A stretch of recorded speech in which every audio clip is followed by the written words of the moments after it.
Haleluya saudaraku. Saya percaya saudara semua sudah menerima keselamatan daripada Tuhan, amin. Dosa saudara sudah diampuni, amin. Itu satu berkat yang terbesar. Apakah untungnya kepada seorang dia beroleh segenap dunia ini tapi jiwanya binasa? Rugi sungguh-sungguh. Tetapi jiwa saudara tidak binasa, saudara beroleh hidup yang kekal setelah saudara meninggalkan dunia ini. Malam ini saya bacakan sedikit lagi firman Tuhan, supaya berkat yang kedua lah saya katakan, yaitu kesembuhan tubuh menjadi milik kita. Bagaimana menerimanya, saudaraku? Tentu saja dengan iman, saudara. Semalam sudah saya terangkan, kita harus yakin sungguh-sungguh bahwasanya Tuhan Yesus mau menyembuhkan saudara. Saudara harus yakin sungguh-sungguh. Jangan hanya melihat orang lain disembuhkan, lalu saudara bertanya-tanya, apakah Tuhan juga mau menyembuhkan saya? Saudaraku, Tuhan mau menyembuhkan saudara. Tuhan mau menyembuhkan semua yang sakit. Sama sebagaimana Tuhan mau menyelamatkan semua yang berdosa. Tuhan Yesus berkata, yang datang kepadaku tidak pernah aku tolak. Ragu-ragu saudaraku, bimbang, tidak akan menerima berkat apa-apa daripada Tuhan. Semalam sudah saya bacakan saudaraku firman Tuhan yang berkata, saudaraku, tetapi hendaklah yang memintanya dengan iman. Karena orang yang bimbang adalah seumpama ombak laut yang tiup angin sana kemari. Janganlah dia berharap memperoleh sesuatu daripada Tuhan. Firman Tuhan dalam Ibrani 11 ayat 6, tanpa iman mustahil orang berkenan kepada Allah.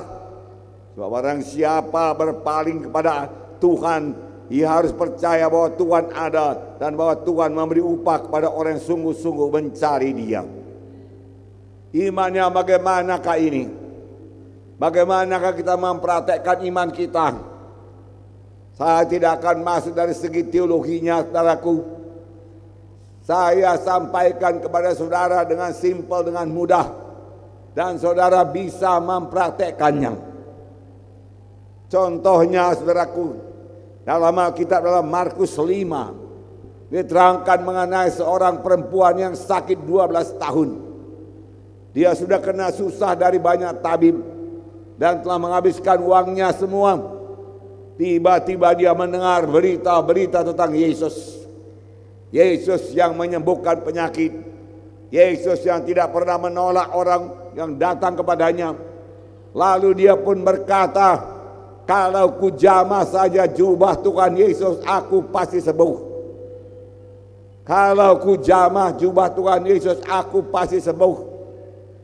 Kalau ku jamah jubah Tuhan Yesus, aku sembuh. Sudahkah dia sembuh pada waktu itu? Belum. Tetapi dia melihat dirinya sudah sembuh.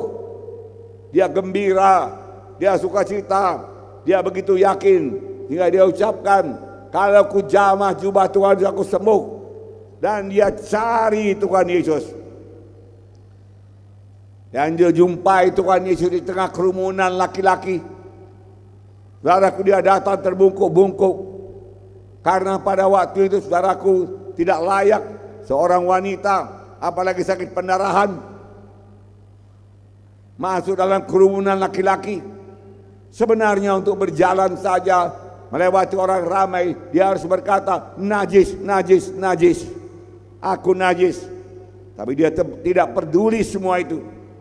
Dia datang kepada Yesus, saudaraku. Diam-diam dari belakang dia jamah jubahnya.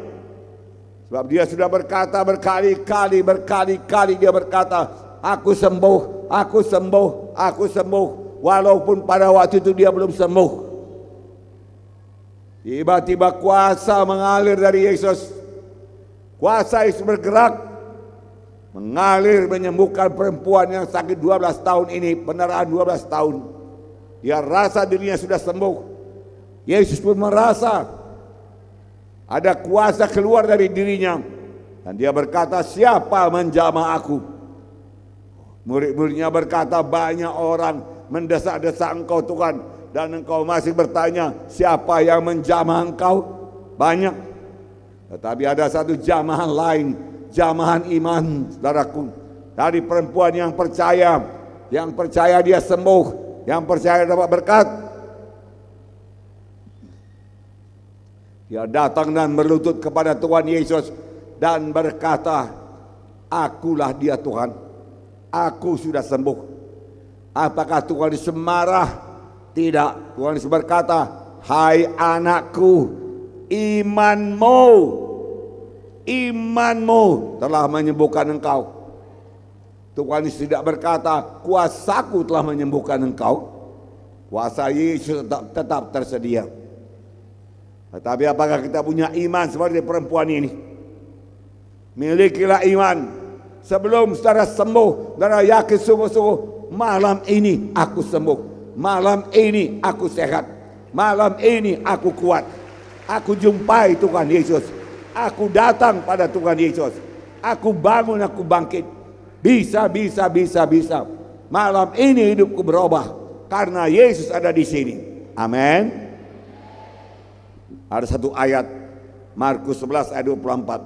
Karena itu aku berkata kepadamu, apa saja yang kamu minta dan doakan, percayalah bahwa kamu telah menerimanya, maka hal itu akan diberikan kepadamu. Apa saja yang kamu minta dan doakan, dan pada waktu kamu berdoa, kamu percaya, maka hal itu akan diberikan kepada kamu. Pada waktu saudara berdoa, saudara sudah percaya, pasti sembuh. Oh, pasti sembuh mahku, pasti sembuh.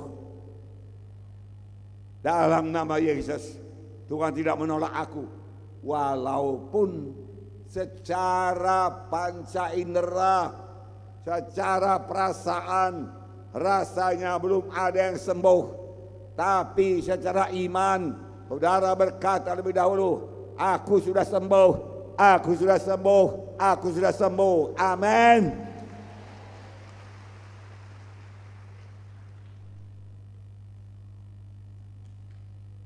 Berdoalah sebagaimana Tuhan Yesus berdoa. Di pintu kubur Lazarus, Lazarus sudah 4 hari dalam kubur, sudah busuk.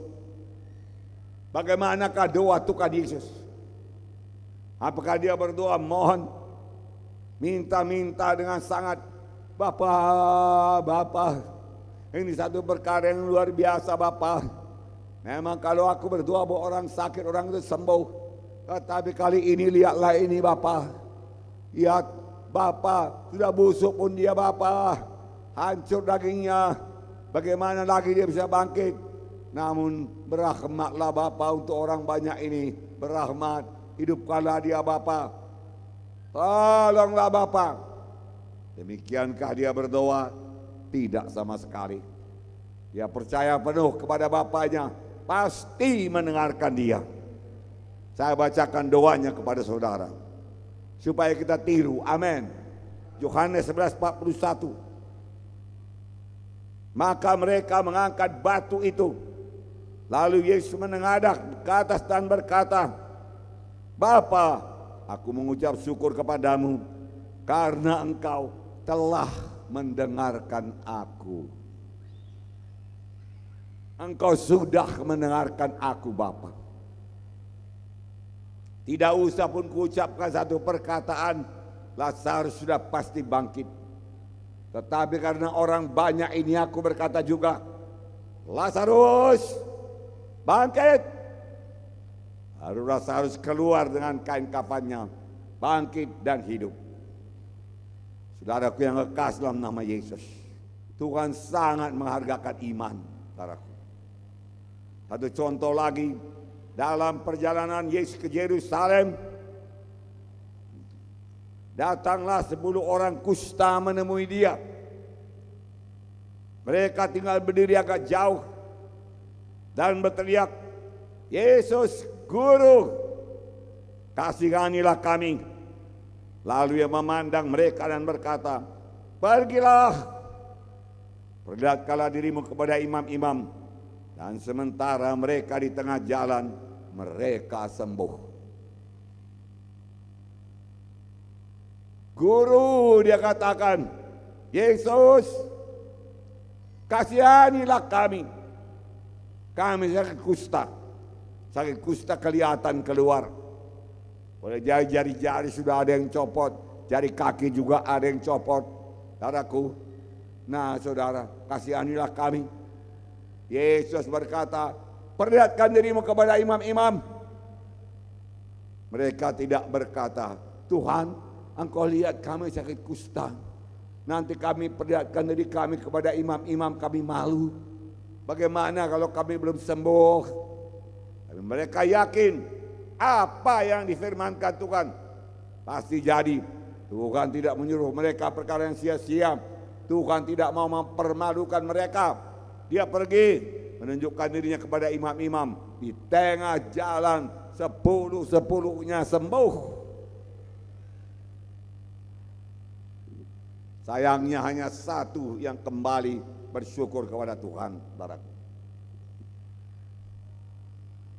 Pegang firman Tuhan. Tidak ada yang mustahil. Saudaraku Abraham, saudaraku, bapak orang percaya.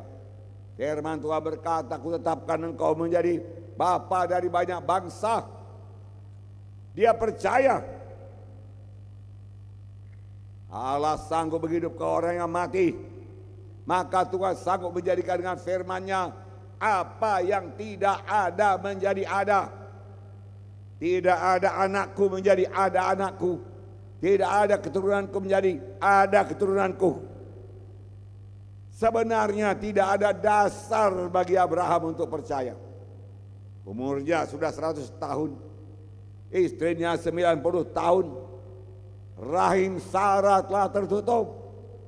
Tidak mungkin. Ahli kedokteran manapun saudaraku berkata, sudahlah Abraham, lupakanlah. Lupakanlah. Ahli kebidanan berkata, sudahlah Abraham, lupakan. Tidak mungkin itu. Belum ada sejarahnya Abraham.